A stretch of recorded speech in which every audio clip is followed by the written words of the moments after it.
खेसारी लाल यादव की बेटी के ऊपर गाना गाने के मामले में डिम्पल सिंह की भी प्रतिक्रिया आई है। डिम्पल सिंह जिसके ऊपर टुनटुन यादव ने गाना बनाया था, उन्होंने भी खेसारी लाल यादव की बेटी पर गाना गाने के बारे में प्रतिक्रिया दी। उन्होंने लिखा है कि किसी की बेइज्जती सरेआम नहीं करनी चाहिए और बेटी अपनी हो या दुश्मन की कभी बदनाम नहीं करनी चाहिए।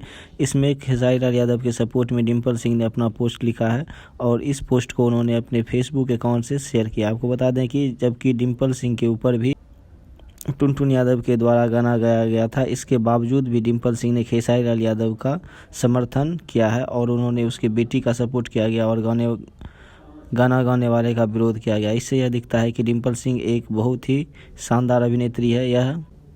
उन्होंने जो वह स्टेज पर बात बोली थी वह लोगों के कहने पर बोली थी। ऐसा नहीं है कि उन्होंने विवाद कराने के लिए यह बात बोली थी कि सिर्फ भगवान का ही राज चली। इस तरह से डिम्पल सिंह ने गाना गाने वाले का विरोध किया है और उन्होंने इस तरह से टुनटुन यादव को भी जवाब दे दिया है कि किस तरह से उन्हें भी किसी के नाम के ऊपर गाना नहीं गाना चाहिए और उन्होंने इस तरह से खेसारी लाल यादव का भी समर्थन कर दिया है। इस पोस्ट के बारे में आप क्या सोचते हैं हमारे कमेंट बॉक्स में कमेंट करें। डिम्पल सिंह को क्या कहना चाहते हैं हमारे कमेंट बॉक्स में लिख सकते हैं। Thank you.